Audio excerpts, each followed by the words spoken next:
യേശു ഏകരക്ഷകൻ എന്ന പ്രഭാഷണ പരമ്പരയിലെ 33ാമത്തെ വീഡിയോ ആണ് ഇത്. ഒന്നാമത്തെ വീഡിയോ മുതൽ അതിന്റെ ക്രമത്തിൽ കാണുവാൻ ശ്രദ്ധിക്കുക. അതല്ലെങ്കിൽ മനസ്സിലാക്കുവാൻ ബുദ്ധിമുട്ട് നേരിട്ടേക്കും, സംശയങ്ങൾ ഉണ്ടാകാനും സാധ്യതയുണ്ട്. കഴിഞ്ഞ ഏതാനും വീഡിയോകളിൽ നമ്മൾ പറഞ്ഞിരുന്നു, ബൈബിളിന്റെ മാനദണ്ഡമനുസരിച്ച് മനുഷ്യരായ നമ്മളെല്ലാവരും നരകശിക്ഷ അർഹിക്കുന്ന പാപികളാണ്. നരക ശിക്ഷയിൽ നിന്നുള്ള വിടുതലിനെ ആണ് നമ്മൾ രക്ഷ അല്ലെങ്കിൽ സാൽവേഷൻ എന്ന് വിളിക്കുന്നത്. രക്ഷ എന്ന് പറയുന്നത് യേശുവിൽ വിശ്വസിക്കുന്നവർക്ക് ദൈവം നൽകുന്ന ഒരു സൗജന്യ ദാനമാണ്. അത് നമ്മുടെ പ്രവൃത്തികൾ കൊണ്ടോ പ്രയത്നം കൊണ്ടോ നേടിയെടുക്കേണ്ട ഒന്നല്ല. എന്നാൽ യേശുവിൽ വിശ്വസിച്ച് രക്ഷയിലേക്ക് ഒരാൾ കടന്നു വന്നു എന്ന് കരുതുക. ഇതിനുശേഷം പാപത്തോടുള്ള അയാളുടെ മനോഭാവം എന്തായിരിക്കണം? ഇതിനെക്കുറിച്ചാണ് ഇന്നത്തെ ഈ വീഡിയോയിൽ നമ്മൾ വിശദീകരിക്കുവാൻ പോകുന്നത്. ആദ്യം തന്നെ പറയട്ടെ, യേശുവിൽ വിശ്വസിച്ച് രക്ഷയിലേക്ക് കടന്നു വരുന്നവർ പിന്നീട് ജീവിതത്തിൽ പാപം ചെയ്യാൻ പാടില്ല, അല്ലെങ്കിൽ പാപവുമായി അവര് ഒരു ഒത്തുതീർപ്പ് ചെയ്യാൻ പാടില്ല എന്ന് ബൈബിൾ വളരെ അസന്നിഗ്ധമായി നമ്മോട് ആവശ്യപ്പെടുന്നു. ഏതാനും ദൈവവചനങ്ങള് നിങ്ങൾ ഒന്ന് ശ്രദ്ധിക്കുക. പിന്നീട് യേശു ദേവാലയത്തിൽ വെച്ച് അവനെ കണ്ടപ്പോൾ പറഞ്ഞു, ഇതാ നീ സൗഖ്യം പ്രാപിച്ചിരിക്കുന്നു. കൂടുതൽ മോശമായതൊന്നും സംഭവിക്കാതിരിക്കാൻ മേലിൽ പാപം ചെയ്യരുത്. അവൾ പറഞ്ഞു, ഇല്ല കർത്താവേ. യേശു പറഞ്ഞു, ഞാനും നിന്നെ വിധിക്കുന്നില്ല, പൊയ്ക്കൊള്ളുക, ഇനിമേൽ പാപം ചെയ്യരുത്. അപ്പോൾ നാം എന്താണ് പറയേണ്ടത്? കൃപ സമർത്ഥമാകാൻ വേണ്ടി പാപത്തിൽ തുടരണമോ? ഒരിക്കലും പാടില്ല. പാപത്തെ സംബന്ധിച്ചിടത്തോളം മരിച്ചവരായ നാം ഇനി അതിൽ ജീവിക്കുന്നത് എങ്ങനെ? അതുപോലെ നിങ്ങളും പാപത്തെ സംബന്ധിച്ചിടത്തോളം മരിച്ചവരാണെന്നും യേശു ക്രിസ്തുവിൽ ദൈവത്തിനു വേണ്ടി ജീവിക്കുന്നവരാണെന്നും അറിഞ്ഞുകൊള്ളുവിൻ. അതുകൊണ്ടെന്ത്? നാം നിയമത്തിന് കീഴ്പ്പെട്ടവരല്ല, കൃപയ്ക്ക് കീഴ്പ്പെട്ടവരാണ് എന്നതുകൊണ്ട് നമുക്ക് പാപം ചെയ്യാമോ? ഒരിക്കലും പാടില്ല. അതായത് ഈ ദൈവവചനങ്ങളിലെല്ലാം വളരെ ശക്തമായി ഊന്നി പറയുന്നു, വിശ്വസിച്ച് രക്ഷിക്കപ്പെട്ടതിന് ശേഷം നമ്മൾ ഒരിക്കലും പാപം ചെയ്യാൻ പാടില്ല എന്ന്. കുറെ കൂടി വ്യക്തമായിട്ട് പറഞ്ഞാൽ, യാതൊരുവിധ പാപവുമായി ജീവിതത്തിൽ പിന്നീട് നമ്മൾ ഒത്തുതീർപ്പ് ചെയ്യുവാൻ പാടില്ല. ഇനി യേശുവിനെ അറിയാതെ ഇങ്ങനെ ജീവിക്കുന്ന ഒരു മുതിർന്ന മനുഷ്യനെ കുറിച്ച് നിങ്ങൾ ചിന്തിക്കുക. ഈ വ്യക്തി പിന്നീട് യേശുവിനെ അറിഞ്ഞു, യേശുവിൽ വിശ്വസിച്ച് രക്ഷയിലേക്ക് കടന്നു വന്നു. മാത്രമല്ല അയാൾ മാമോദീസ അഥവാ ജ്ഞാനസ്നാനം സ്വീകരിക്കുകയും ചെയ്തു. ഇതോടെ ഈ മനുഷ്യൻ തന്റെ ജീവിതത്തിൽ അതുവരെ ചെയ്തിട്ടുള്ള എല്ലാ പാപങ്ങളും യേശുവിന്റെ കാൽവരി യാഗത്തിന്റെ യോഗ്യതകളാൽ ക്ഷമിക്കപ്പെടും. ഇങ്ങനെയാണ് കത്തോലിക്ക സഭ പഠിപ്പിക്കുന്നത്. എന്നാൽ കത്തോലിക്കരായ നമ്മിൽ ഭൂരിഭാഗം പേരും ശിശുക്കളായിരുന്നപ്പോൾ തന്നെ സ്നാനം സ്വീകരിച്ചിട്ടുള്ളവരാണ്. അതായത് ശിശു സ്നാനം അഥവാ ഇൻഫന്റ് ബാപ്റ്റിസം. എന്നാൽ നമ്മിൽ പലരും പിന്നീട് ജീവിച്ചിട്ടുള്ളത് ഒരു ആത്മീയ അജ്ഞതയുടെ അവസ്ഥയിലാണ്. അപ്പോൾ അങ്ങനെയിരിക്കെ തിരിച്ചറിവ് വന്നതിന് ശേഷം നമ്മൾ യേശുവിനെ നമ്മുടെ ജീവിതത്തിന്റെ രക്ഷകനും നാഥനും കർത്താവുമായി ബോധപൂർവം സ്വീകരിക്കുന്നു എന്ന് കരുതുക. അതായത് യേശുവിൽ നമ്മൾ ശരിയായ വിശ്വാസം അർപ്പിക്കുന്നു, കർത്താവിനായി നമ്മുടെ ജീവിതത്തെ സമർപ്പിക്കുകയും ചെയ്യുന്നു. ഇങ്ങനെ നമ്മൾ ചെയ്തു കഴിഞ്ഞാൽ നമ്മുടെ ആ അജ്ഞതയുടെ കാലഘട്ടത്തില് നമ്മൾ ചെയ്ത പാപങ്ങൾ, അവയോട് ദൈവം വളരെ സഹിഷ്ണുത നിറഞ്ഞ ഒരു നിലപാട് പുലർത്തും. യേശുവിന്റെ കാൽവരിയാഗത്തിന്റെ യോഗ്യതകളാൽ ആ പാപങ്ങളെല്ലാം ക്ഷമിക്കപ്പെടും എന്ന് നമ്മൾ വിശ്വസിക്കുന്നു. ബൈബിളിൽ നിന്ന് നമുക്ക് വ്യക്തമായിട്ട് അറിയാം, അതായത് പാപം ചെയ്യാതിരിക്കണമെങ്കിൽ കൃപാവരം അഥവാ ദൈവിക ജീവന്റെ സഹായം കൂടിയേ തീരൂ. ദൈവിക ജീവൻ നമ്മളിൽ സമർത്ഥമായി ഉണ്ടാകണമെങ്കിൽ നമ്മൾ യേശുവിനെ ബോധപൂർവം നമ്മുടെ ജീവിതത്തിന്റെ രക്ഷകനും നാഥനും കർത്താവുമായി സ്വീകരിക്കണം. അതായത് യേശുവിൽ വിശ്വസിച്ച് ആത്മാവിൽ വീണ്ടും ജനനത്തിന്റെ അനുഭവത്തിലേക്ക് നമ്മൾ കടന്നു വരണം. എന്നാൽ ശിശുസ്നാനം സ്വീകരിച്ചതിന് ശേഷം പിന്നീട് കുറെ കാലം കഴിഞ്ഞ് തിരിച്ചറിവ് വന്നു കഴിയുമ്പോഴാണ് പലരും യേശുവിനെ തങ്ങളുടെ ജീവിതത്തിന്റെ രക്ഷകനും നാഥനും കർത്താവുമായി ബോധപൂർവം സ്വീകരിക്കുന്നത്. അപ്പോൾ അതിനു മുമ്പുള്ള ഒരു അവസ്ഥ എന്ന് പറയുന്നത് കൃപാവരം അഥവാ ദൈവിക ജീവൻ വളരെ കുറഞ്ഞ ഒരു അവസ്ഥയാണ്.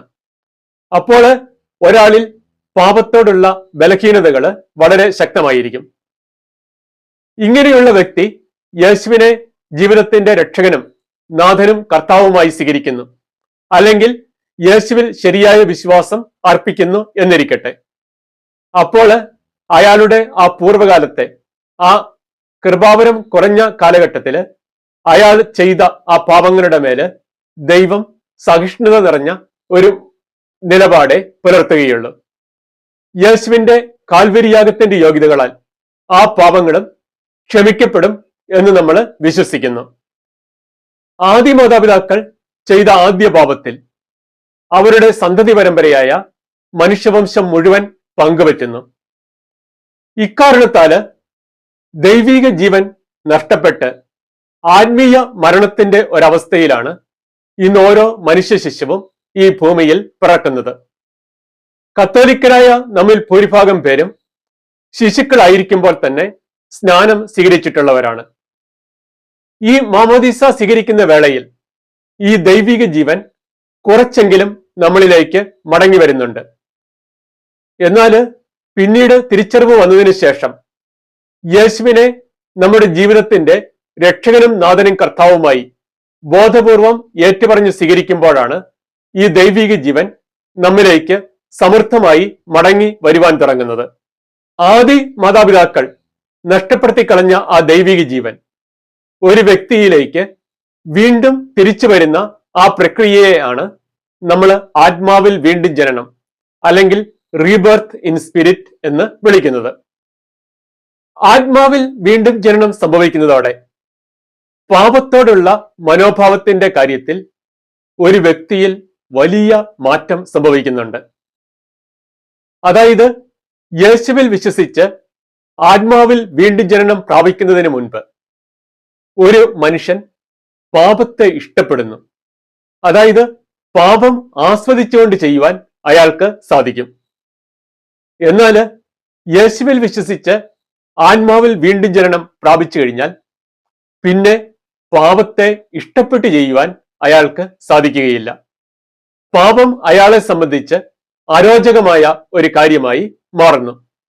എങ്ങനെയെങ്കിലും ഈ പാപ സ്വഭാവത്തിൽ നിന്ന് ഒന്ന് വിടുതൽ നേടണം എന്ന് പിന്നീട് അയാൾ ആഗ്രഹിക്കുകയുള്ളൂ.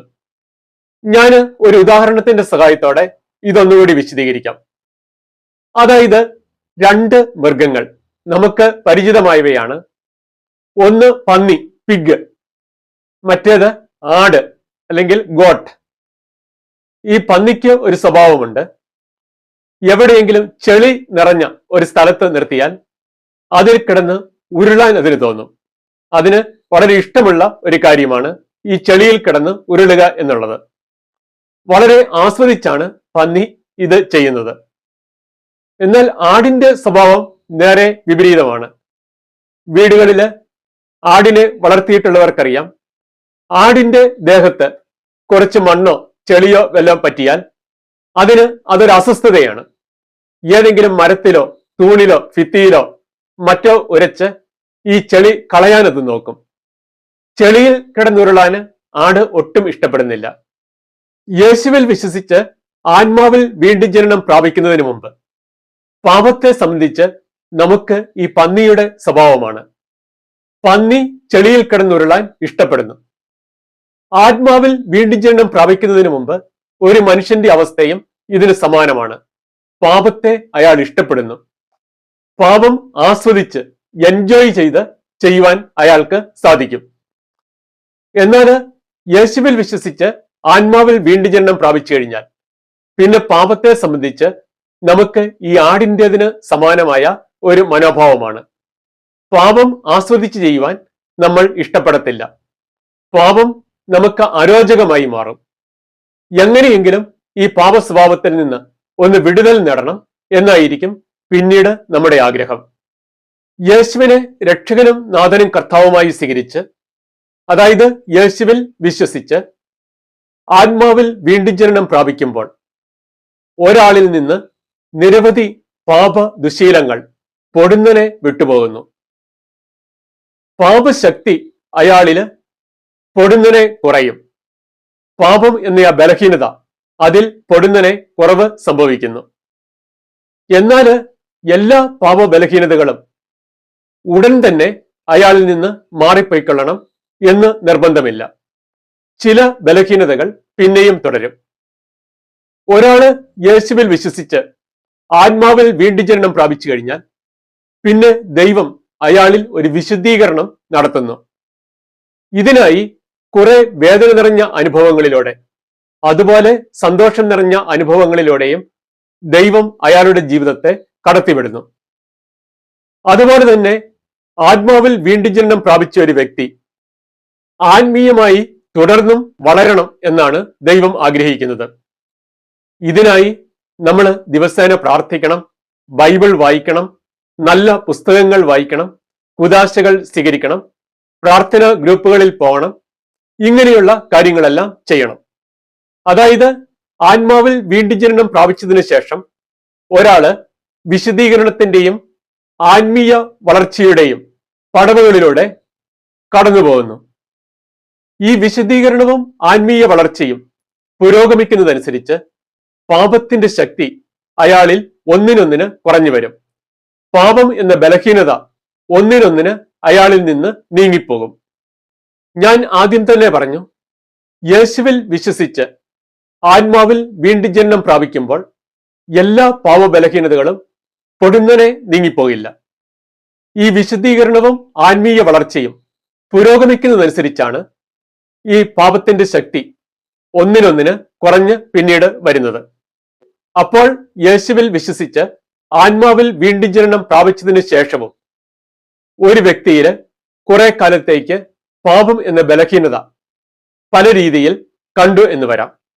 അപ്പോൾ ഈ ബലഹീനതകൾ നിമിത്തം അയാള് പാപം ചെയ്തു എന്നിരിക്കും. അയാള് പാപത്തെ ജീവിതത്തിൽ നിന്ന് ഒഴിവാക്കാൻ ആത്മാർത്ഥമായി പരിശ്രമിക്കുന്നുണ്ടായിരിക്കാം. എങ്കിലും ഇടയ്ക്ക് വീഴ്ചകൾ സംഭവിക്കുന്നു.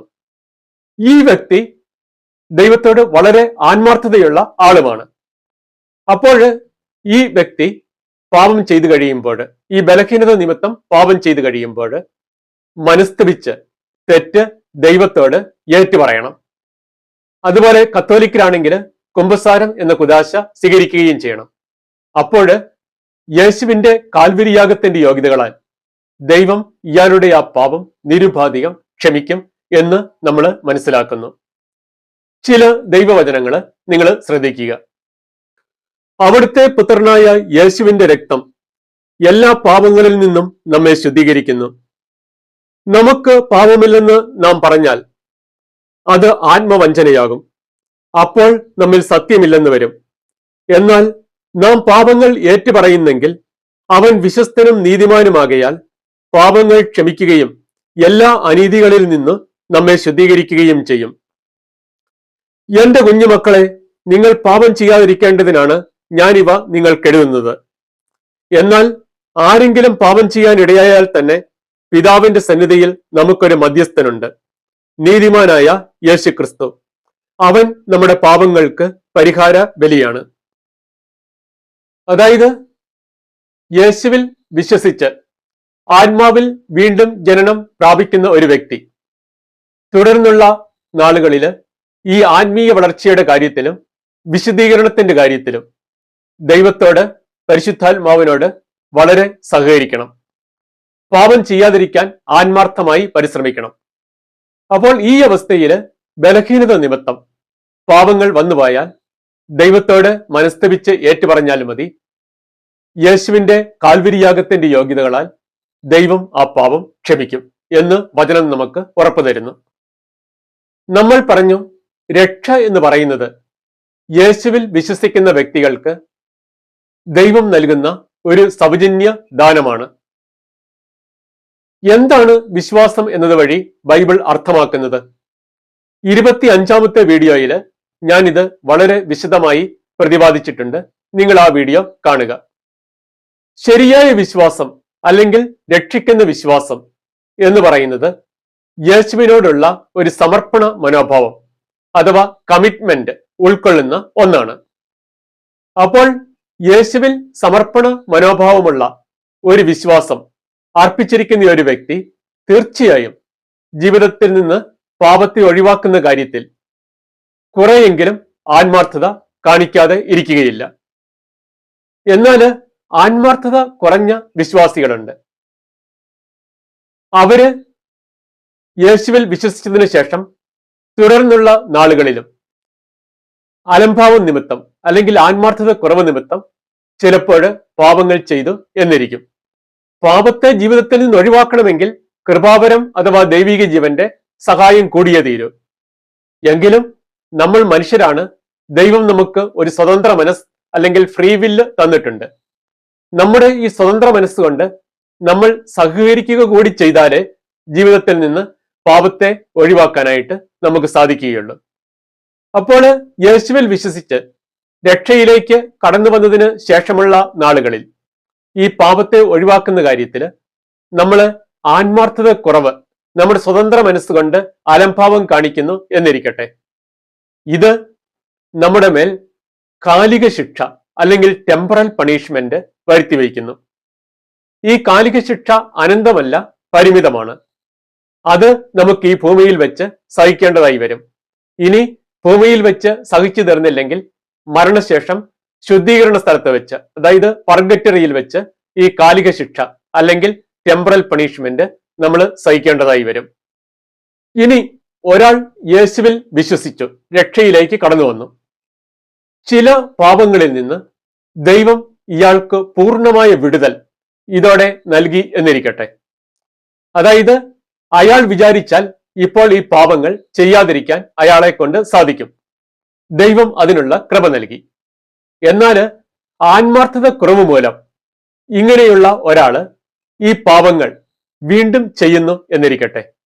ഇത് അയാളുടെ മേല് കാലിക ശിക്ഷ അല്ലെങ്കിൽ ടെമ്പറൽ പണിഷ്മെന്റ് വരുത്തിവെക്കും. ഇതിന്റെ പേരിൽ അയാൾക്ക് ശുദ്ധീകരണ സ്ഥലത്ത് പോകേണ്ടതായി വന്നേക്കാം.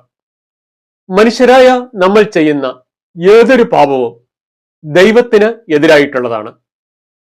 ദൈവത്തിന് എതിരായി ഒരു പാപം ചെയ്താൽ അതിന്റെ പേരിൽ വരുന്ന ശിക്ഷയുടെ അളവ് അനന്തം അഥവാ ഇൻഫിനിറ്റ് ആണ്.